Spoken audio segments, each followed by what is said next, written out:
11:24 de la mañana, casi mediodía, aquí en Ya Fue de cumpleaños, porque es el cumpleaños de @tutif. Tuta, ¿cómo va ese cumpleaños? Bien, ¿qué tenés para decir de mi lista de música, de mi playlist hasta el día de hoy? Muy bien, hasta el momento. Te clavaste un Blink 182 ahí. Bien, metí una reina Marilina. Una reina Marilina, un Queen Charlie para arrancar. Y esto recién empieza, chicos. Y esto recién empieza. Que no termine nunca esta fiesta, diría el Diego. ¿Vieron? Que no termine nunca esta fiesta. Ya creo que puedo ser DJ de... Bueno, tenemos a Demian de DJ. Sí, tenemos al musicalizador. Tenemos al gran musicalizador, pero... Sabemos que si le pasa algo, tiene una gran suplenta. Ojo. Ojota, Ojaldre. Demian Velázquez, que conduce temas seleccionados antes de Ya Fue. Exactamente. Un programazo. De lunes a viernes. De lunes a viernes, muy bien. Y de lunes a viernes pasan un montón de cosas, pero específicamente los miércoles pasa algo en particular. Sí, que me encanta. ¿Qué te encanta? Es como un regalo de cumpleaños. Total. También. Y tiene que ver claramente con tu deseo para este año nuevo que estás viviendo. Sí. Que lo dijiste, fue lo primero que dijiste, es quiero leer mucho más, quiero inmiscuirme en libros nuevos. Y eso es lo que vamos a tratar de hacer con nuestra gloriosa columnista literata, Panchi Pérez Lence. Hola Panchi, querida, ¿cómo estás? Hola amiguites. Hola, ¿Cómo están? Feliz cumple, amiga. Gracias. Feliz cumple. Qué hermoso compartir así en la radio. ¿Viste? Sí. ¿Viste? Encima lo único que pidió para su año nuevo tiene que ver con vos, Panchi. O sea, te tiró una responsabilidad, ¿viste? Sí. Sí, no importa. Vamos a tomarla. Bien. Sí, y feliz cumple. Y voy a... No he tenido el tiempo, pero tengo una amiga, Clarita, que ha hecho teatro con Panchi, que me dice, voy a dejar de escuchar la columna de Panchi porque termina de hablar y automáticamente me compro por internet todos los libros que recomienda y hasta ahora no ha tenido ninguna mala experiencia. No, o sea, real, termina Panchi de hablar y se compra los libros que recomienda Panchi. Panchi, guacho. Y hasta ahora han sido grandes experiencias, así que te voy a hacer caso, Panchi. Bien ahí, Panchi. Qué bueno, qué bueno. Bien ahí. Sí, la conozco a Clarita, le mandamos un beso. Un beso. Se está escuchando, vamos a hacer eso. Vamos a mandar besos a gente que está escuchando. A todos los que me están mirando, ¿no? A toda mi familia. A todos los que me están viendo. A toda mi familia. Panchi, quería, hoy de cumpleaños te trajiste una columna súper especial, ¿no es así? Sí, hoy dije, bueno, vamos a reestructurarnos. Bien, reperfilemos. Me encanta. Claro. Siempre innovando. Venís igual de una seguidilla de columnas de innovación. La que se viene el miércoles que viene igual. Mirá, no quiero decir nada. Bueno. Pero estoy manija. Ya estoy manija desde hace un par de días. Sí. No, ya ¿Cómo está, Me encanta estos columnistas afilada que... como cuchillo de gauche. Les una mejores. cosa de loques. Les mejores. De legauche. De legauche.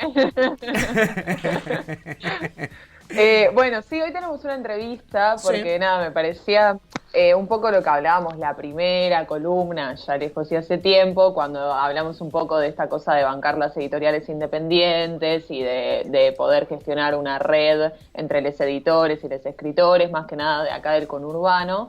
Dije, bueno, vamos a traer una plaqueta, pero en particular está editada por el Ruco Editor, que es la que tengo acá, que se llama Los amigos de lo ajeno, de Luciana Fernández. No sé si se ve, siempre tengo el mismo problema. Yo la muestro. Se ve perfectamente. Tipo producto televisivo.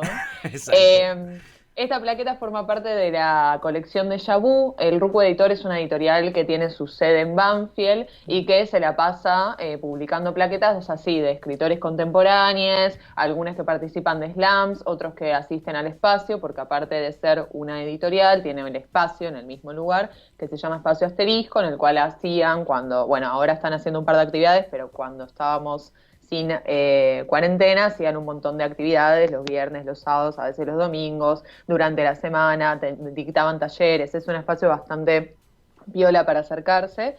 Y bueno, hoy traje Los amigos de lo ajeno de Luciana Fernández, con quien vamos a tener el honor de hablar en un cachito nada más. Pero antes quería hacer como una breve introducción de lo que de qué trata la plaqueta. Igual ella nos va a estar profundizando mucho mejor.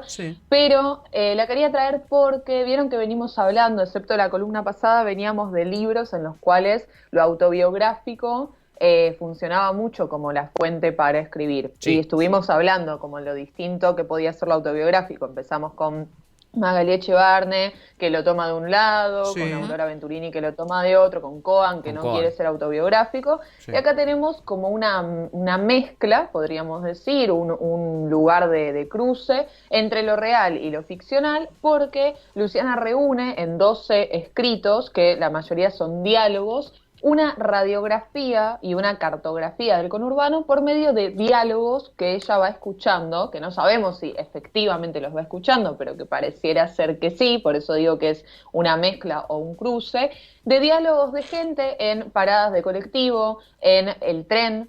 Hay mucho de el tren de Bursaco a Constitución, de Constitución a Bursaco, el 160 como colectivos que atraviesan el conurbano sur, que creo que es una hermosa manera de justamente caracterizar y detallar el conurbano por medio de la voz de estos personajes anónimos, porque Claro. Luciana se encarga de transcribir, no sabemos si transcribir y a su vez inventar, o sea, hasta dónde está justamente esto de lo real o lo ficcional, por eso también es tan interesante la plaqueta. Y se encarga de detallarnos abajo, por ejemplo, acá muestro uno, Sí.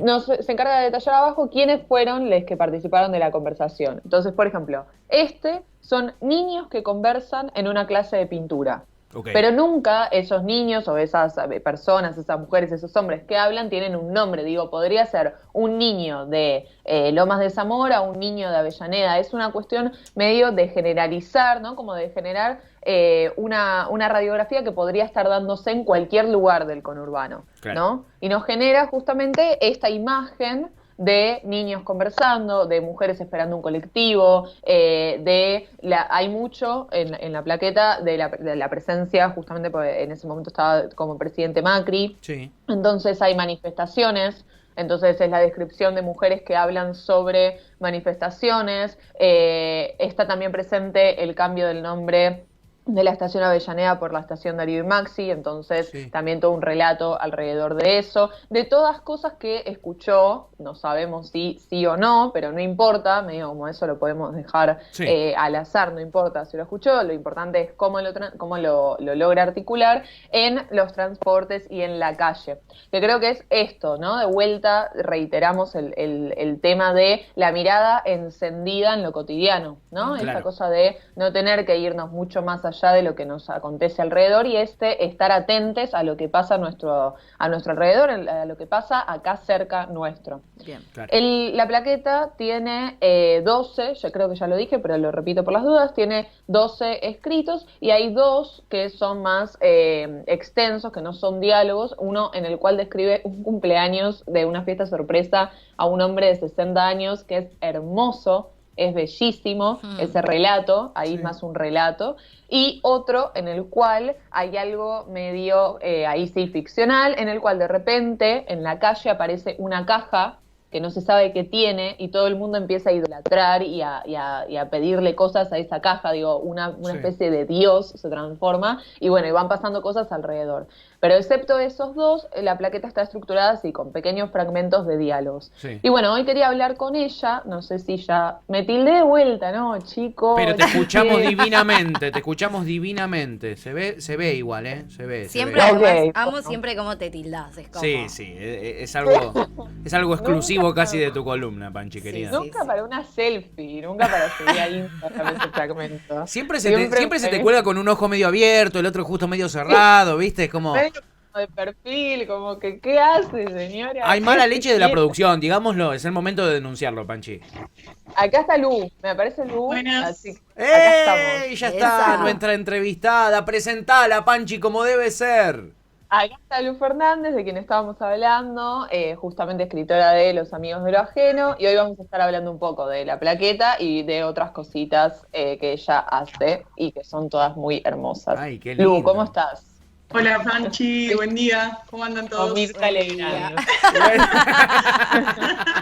Acá es mi living, Claro, en la cabecera de la mesa. en mi sillón de terciopelo, ¿cómo andan?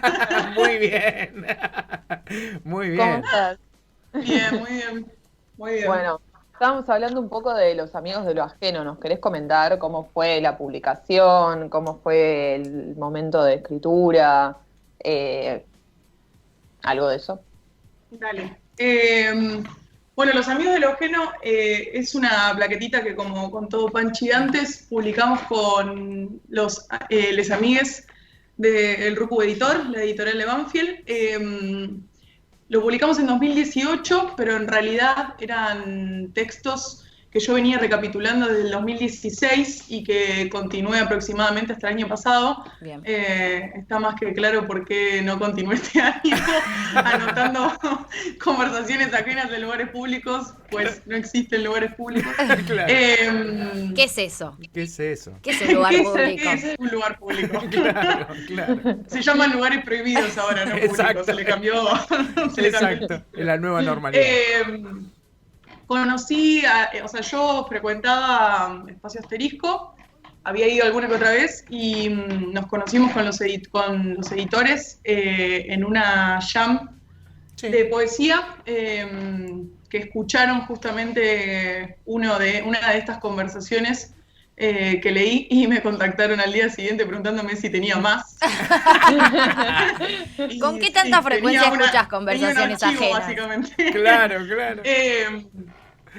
Y nada, empezamos el laburo editorial. Fue re interesante también porque la editorial no tenía como una colección particular de narrativa. De hecho, era más conocida por las plaquetas poéticas.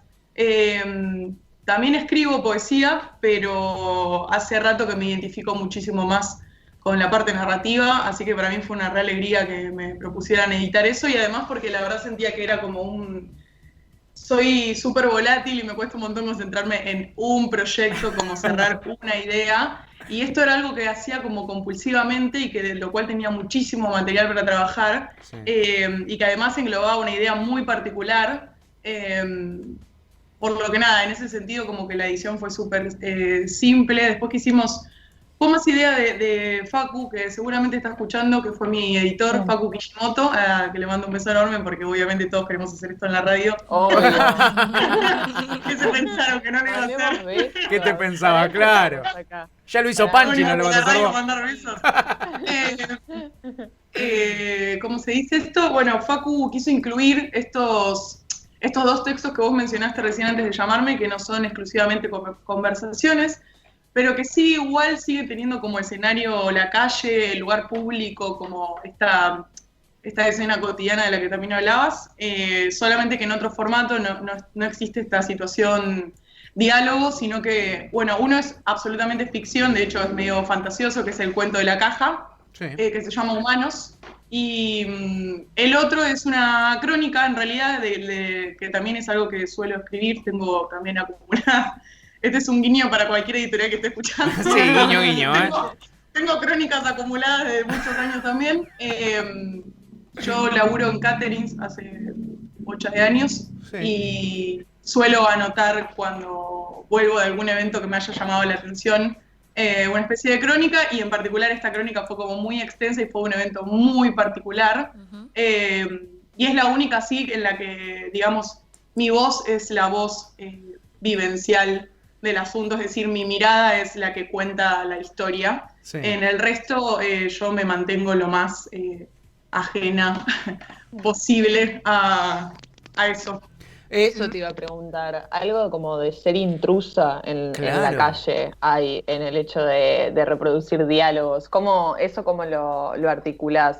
Digo, ¿pensás que lo autobiográfico y ese gesto de cómo estar ahí espiando sirve para escribir? ¿Cómo lo potencias a la hora de escribir? Me gusta la palabra intrusos. Sí. Mientras no esté vinculada con el programa. Mientras no esté real en el medio es una buena palabra, digamos. No le voy a mandar un saludo a ese programa. No hay besos para Rial. No va a haber besos para Jorge Rial en este momento. Mirá, me parece re interesante justamente esa palabra porque siento que hay un doble filo. Bueno, me gusta mucho jugar en la escritura con el doble filo de las palabras, esa idea de que si es una moneda tiene que tener sí o sí dos caras, un perfil, una espalda. Y siento que no soy ninguna intrusa, en realidad siento que somos todos intrusos cuando estamos en la calle, solamente que uno mide hasta dónde se mantiene ajeno también hay un juego de palabras un poco en el título con eso, y hasta dónde se involucra, y siempre me llamó la atención, lo he dicho así como tal vez en la presentación del libro o en otras oportunidades en las que me han preguntado el por qué el título también, esta cosa que la gente tiene como ni siquiera si ese es un morbo reconocido o un fetiche aceptado, pero como de hablar cosas sumamente de la esfera de lo privado en lugares sumamente públicos. Claro. Como lejos de ser cosas que uno diría, ay, pero esto lo tendrías que haber charlado por WhatsApp, por mensaje, por llamado, con una persona muy íntima en persona. Surge esto de que la calle despierta, siento que los lugares públicos despiertan este morbito de decir, estoy hablando de algo que esa idea de nadie me está escuchando, porque todo el mundo está en la suya, todo el mundo está en su esfera personal, sí. Que es súper importante y a veces hasta peligroso estar hablando de eso, y la falta de sospecha de que haya alguien prestando la atención a eso. A mí, por ejemplo, Lu, me pasa que a veces trato de no escuchar porque cuando escucho me genera una necesidad de meterme que no puedo disimular. Como decirle, che, disculpen, estoy escuchando todo lo que dicen y necesito opinar de la conversación. ¿Te pasa que te cuesta o que alguna vez, o alguna conversación en particular que te acuerdes que digas, no sabes lo que me costó no opinar, no meterme en este momento? Qué buena pregunta. Normalmente no me pasa, porque de hecho me re gusta, acabo de hablar de mi fetiche, voy a exponer los míos, después cada uno se hace cargo de los suyos. Bien, bien. A mí me re gusta estar como un sujeto tácito, pero sin participar. De hecho es como... Soy una persona que habla mucho, me gusta un montón hablar y me encanta conversar, y son los momentos en los que disfruto justamente la otra cara de mi propia moneda, que es estar en silencio y justamente no tener nada que ver. Me encanta eso de este trabajo en particular, en mis procesos como escritora. No me interesa tener nada que ver, me encanta eso que está sucediendo entre esas dos personas porque evocan una voz y una intimidad de la que no soy parte, claro, y de la que de alguna forma justamente soy una ladrona de un anonimato. Esto que decía Panchi, de puede ser cualquier persona en cualquier lugar del conurbano sur. Claro. De hecho, suele suceder que cuando leo, bueno, salvo en esta época pandémica que extraño sumamente, normalmente participo en un montón de eventos en los que voy a leer, y mucha gente se ríe a carcajadas, y a veces es gracioso porque las carcajadas son nerviosas. Claro. De que se sienten toqueteados, y hasta se me han preguntado, tengo miedo de haber sido yo. Aunque vos no pongas el nombre, muy bueno, como esta posibilidad. Y me encanta esa posibilidad de que tu voz sea la voz de otro, y también en eso reconocer que somos más iguales de lo que pensamos. Sí, y eso hasta en la miseria o en lo bueno debería unirnos. Sí. Pero respondiendo a tu pregunta, creo que hubo una conversación que justo Panchi la mencionó, en la que sí tuve muchísimas ganas de interrumpir, que fue la de estas dos señoras hablando sobre las manifestaciones, bueno, en la era macrista, en la era macrista, en paz descanse.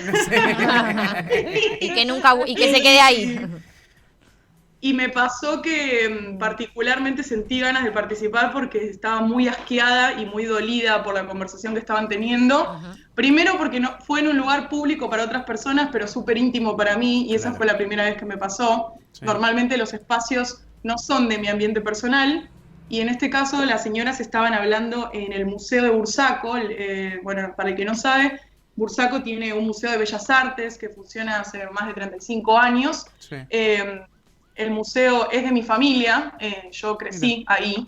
Mira. Y yo estaba en un piso de arriba en mi taller de grabado preparando una entrega de la facultad. Sí. Y estas señoras estaban hablando abajo, las conozco hace muchos años, son dos dinosaurios, básicamente, que trabajan ahí, y tuvieron una conversación que como ciudadana me golpeó, y como persona cercana al hecho, que fue sobre Maxi Costecchi y Darío Santillán, justamente. Sí. Y Maxi Costecchi fue alumne del museo cuando era chico, y él también preparaba sus entregas de grabado, porque él era estudiante de Bellas Artes, en el mismo espacio que yo. Y una persona súper, súper amada por el espacio y por mi familia. Entonces la conversación que tuvieron en un momento me empezó a subir una ira demencial, pero yo ya he tenido muchas discusiones con esas señoras y hay gente que no vale la pena justamente inmiscuirse porque no van a cambiar. Me parece que la mejor forma es justamente exponer estos pensamientos. Entonces decidí hablar escribiendo. Muy bien. Eso te iba a preguntar, porque vos en ese relato, en ese diálogo, ponés abajo esto que contabas de que Maximiliano entregaba también las entregas en el mismo lugar que vos. Entonces hay algo ahí como de ser tácita durante el relato y de repente aparecer como denuncia. Entonces hay algo de lo político que también aparece más explícito en esos apartados abajo o en esos comentarios medio, podrían ser como asteriscos. Sí. En ese sentido, ¿cuál es la relación ahí entre lo que vos vives, entre tu presencia en la plaqueta más explícita como Luciana y este sujeto tácito? Digo, ¿en algún momento en los apartados apareces como tácito? ¿Cómo se relaciona eso en la plaqueta? No, de hecho, sí, está buenísimo, porque no, es el único texto en el que aparece un apartado así. Y creo que en su momento lo habíamos charlado con Facu. No sé, nos pareció pertinente justamente siendo que tal vez es el único texto que incluye una mirada más política y justamente mezcla como dos cosas, digo, como lo político es personal, entonces justamente es doblemente político ese texto para mí. Y en ese sentido sí me parecía hacerme cargo de mi voz. Es decir, yo durante el diálogo no expongo nada de mi punto de vista, sencillamente, literalmente reproduje lo que ellas hablaron, que se exponen absolutamente solas, porque es un asco, es terrible. Sí, de hecho, el texto se llama Asco y Desilusión. Arranca diciendo asco y desilusión, y es algo que dicen ellas. Estación se llama el texto. Se llama Estación, pero el inicio dice exactamente eso. La primera conversación es asco y desilusión que tienen sobre la estación Avellaneda, porque ya no se llama más Avellaneda. Esta cosa también con el lenguaje, ¿no? Que sí, digo, me toca por todos lados ese texto, como no nos toquen el lenguaje, las palabras que ya están bien adheridas y formadas socialmente, cómo una estación va a cambiar su nombre, esa cosa del estandarte para la gente como estas dos señoras imposibles de mover, y justamente la importancia de lo que viene a evocar un lenguaje, la posibilidad de que una estación cambie su nombre por dos figuras como Maxi y Darío. Pero la verdad es que es el único texto en el que sucedió esto, y creo que fue porque fue una excepción que valía la pena. Claro. Pero en el resto no, ni siquiera fue pensado. En el resto me mantuve excesivamente ajena. Hay conversaciones que no les he visto ni la cara. O sea, los he escuchado de espaldas. Muy bueno. Mirá vos. Muy bueno. Estamos hablando con Luciana Fernández, es escritora, es artista plástica, es la autora de Los Amigos de lo Ajeno, el libro del que estamos conversando hoy. Luciana, ¿qué tiene que tener una historia para que te atrape? Más allá de esta historia que nos contabas, en la cual te tocaba en lo personal, entonces también te motivó a desarrollarla por eso. ¿Qué tiene que tener una historia para que te atrape y te den ganas de contarla? Bien, no suelen atraparme por las mismas cosas, pero si pudiera así como encerrarlas en ciertas como categorías, normalmente me atrae el desarrollo de una voz. Sí. A veces no es tanto, o sea, no escucho literalmente tanto el contenido, sino el desarrollo de una voz.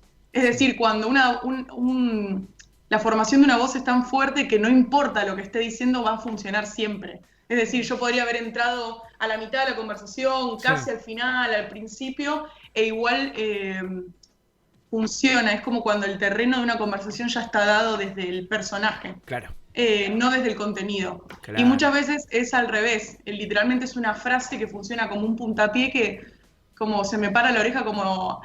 No sé si les pasa, pero como en el tren, bueno, ni hablar en el tren es un lugar. Aparte el tren tiene esa facilidad fascinante de que estás tan apretado, que a veces la persona te está hablando con la cara pegada a la tuya, y es como, sí, te voy a escuchar, o sea, de alguna manera te voy a escuchar, pero además, no sé, cuando hay una frase que es detonante, siento que, bueno, acá me tengo que quedar un rato. Digo, si la persona fue capaz de decir esto, va a decir algo más. Como, esto no puede haber sido ni a palos una frase suelta. Claro. Justamente por la idea del personaje también, porque creo que alguien, o sea, un cuerpo que evoca cierta información, cierto uso del lenguaje, no le queda más que continuar. Total. Digo, no. Eso lo lográs con los textos, porque ningún diálogo es parecido al otro justamente por el uso del lenguaje que le das vos. Y te iba a preguntar cómo entra lo cómico, porque hay varios textos que son, a mí mi favorito es El Roto, que me causa gracia desde la primera palabra, que es la conversación de una chica, una joven, con alguien, con la pareja, no sabemos si es un varón, suponemos que sí, por lo que ella dice, a quien le rompió el teléfono por haber leído un mensaje de una compañera de la facultad. Está ese y está Lluvia Dorada, que habla sobre la bombonera. Digo, ahí hay algo, el de la rotura del teléfono se llama El Roto, hay algo de lo que vos decís, de la precisión del lenguaje y de lo cómico. ¿Cómo entra eso? ¿Cómo te gusta jugarlo cuando escribís? Creo que eso también está vinculado a la pregunta anterior. Creo que hay algo en mí también que también freno en estos dos polos de una posible conversación, digo, por dónde va como mi rango de interés. Creo que tiene que ver también con lo que implica mi escritura por fuera de este sistema como de escuchar conversaciones, que es, tengo esos dos polos ahí jugando en mi cabeza, que me voy por el lado de la comicidad o voy por otro lado mucho más filoso, como más oscuro, tal vez. Y hay muchos textos en los que se juegan ambas cosas en las conversaciones, entonces claramente también escucho algo de lo que a mí me interesa reproducir cuando escribo ficción o cuando escribo poesía, cuando tiene que ver con algo más personal, más autobiográfico. Digo, como me encanta poder deslizar entre los matices que hay entre esas dos cosas, como una conversación en tono humorístico también puede esconder algo súper terrible y oscuro. De hecho, El Roto trata terriblemente sobre los celos y sobre los celos hasta como enfermedad, digo, como reacción violenta. Claro.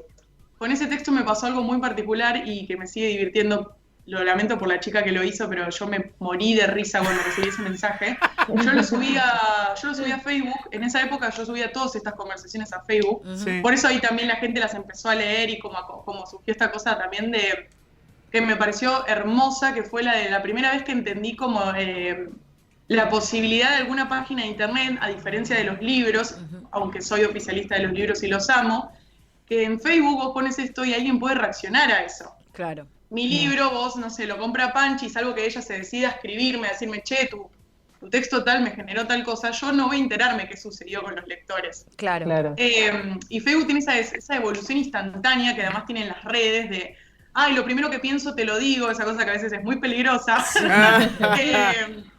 y muy falta de fundamentos, y otras veces genera la belleza de la espontaneidad, ¿no?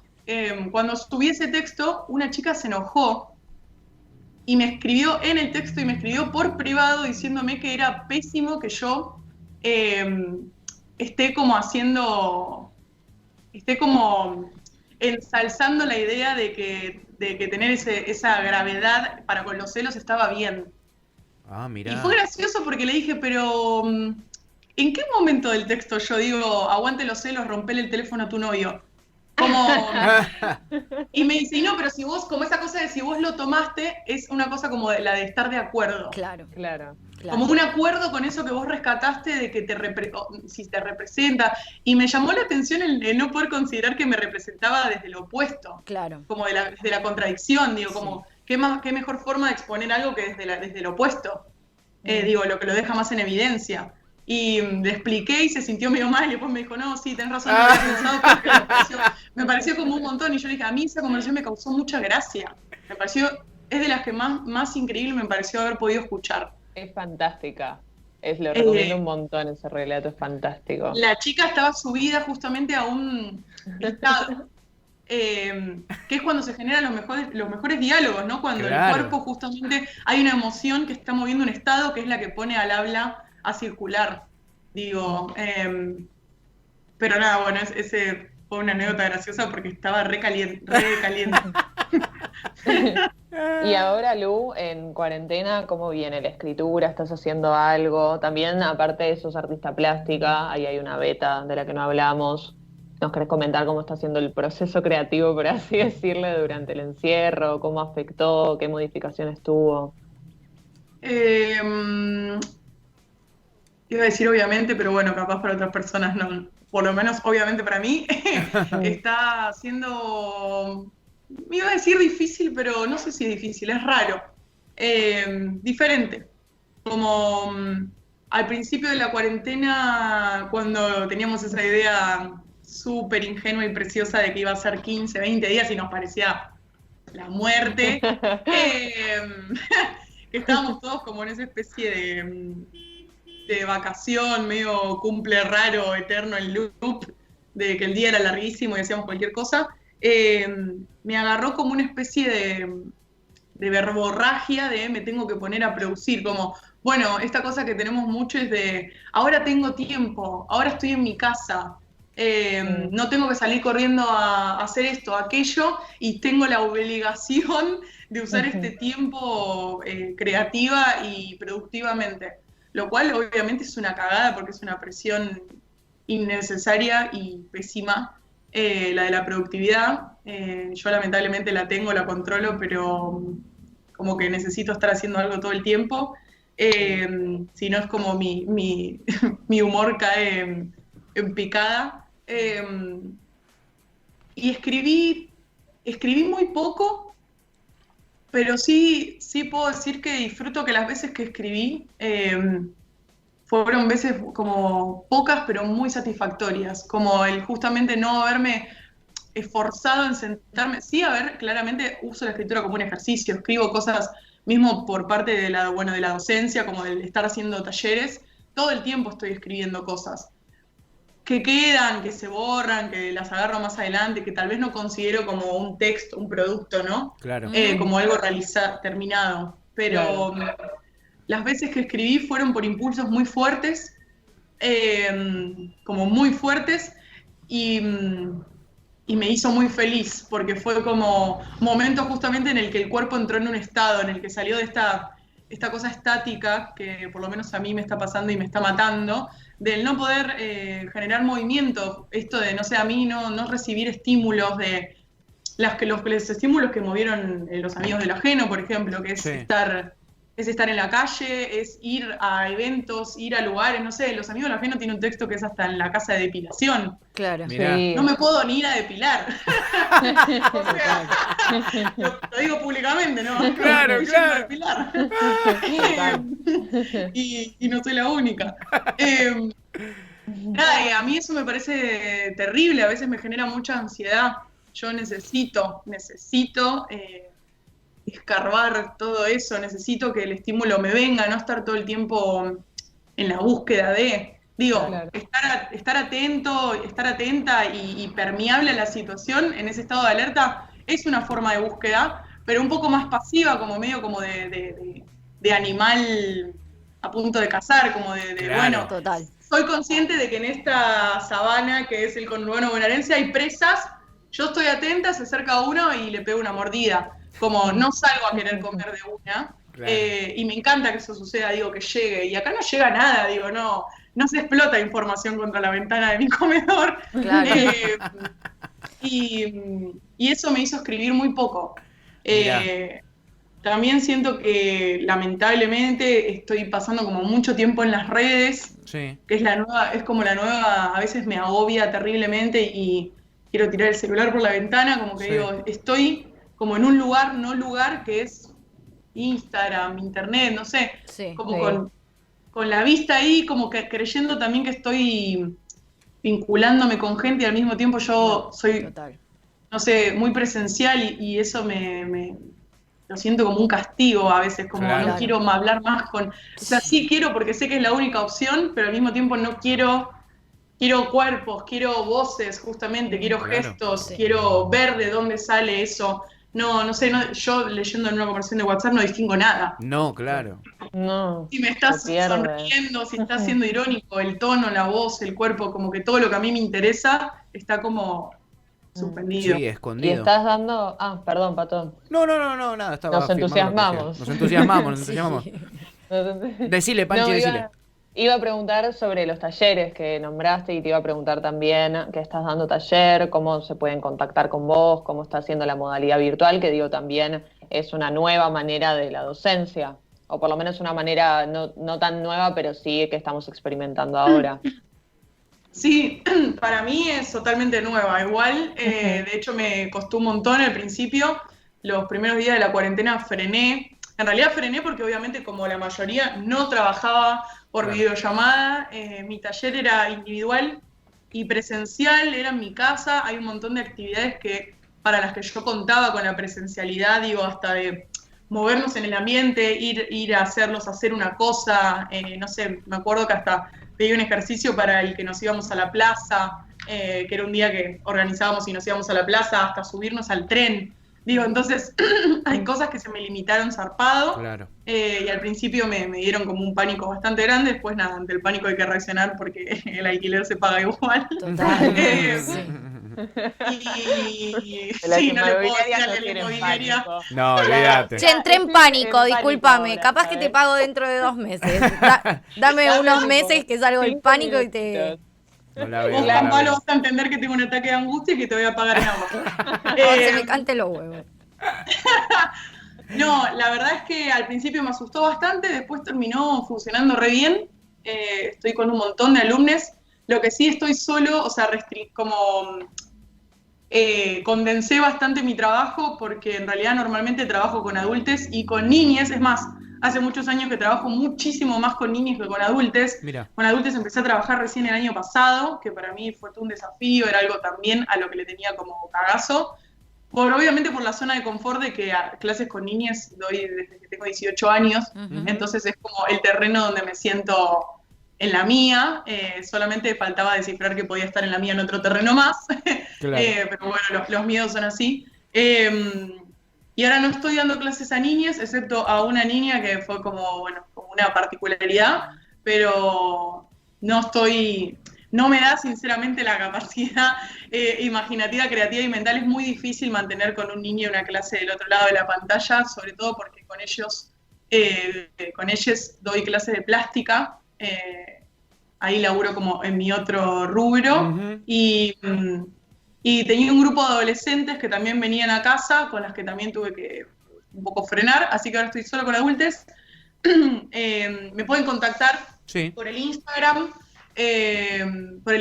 que soy la Lucifer, con doble R al final, para los que se espantan con la idea de que evoco al demonio. Ahí la tenés.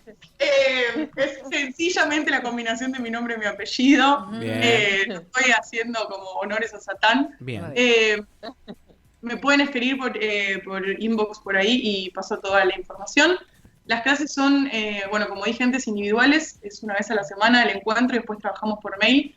Son bastante personalizadas. Mi idea de poder trabajar la individualidad justamente es como acompañar los procesos de quienes se acerquen al taller, que no sea, o sea, yo siempre, de hecho yo nunca en mi vida tomé una clase particular de escritura, siempre participé de talleres re multitudinarios y tal vez encontré en eso mucho del ejercicio, de la escritura, del ponerse a escribir, pero a veces es muy dificultoso la parte de la corrección y el seguimiento de un trabajo, porque al tener, no sé, 15 compañeros, claramente a la profesora no le da para ser puntilloso con nadie en particular.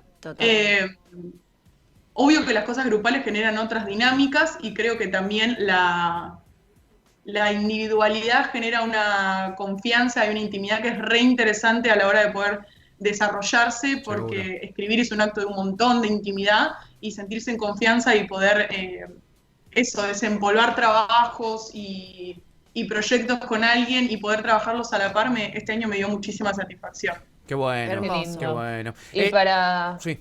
No. Decile, Panchi, decile así. Decile y cerramos que estamos un poquito jugados con el tiempo. Eso mismo. Sí. Me imaginé. Iba a decir lo último, que nada, te podemos leer ahí en el Instagram, también a veces subís relatos, y si nos querías recomendar 2 libritos ahora para el encierro, que vos tengas ganas, que te gusten mucho y que te generen así un estado para escribir. Viste que hay libros que alimentan la escritura también.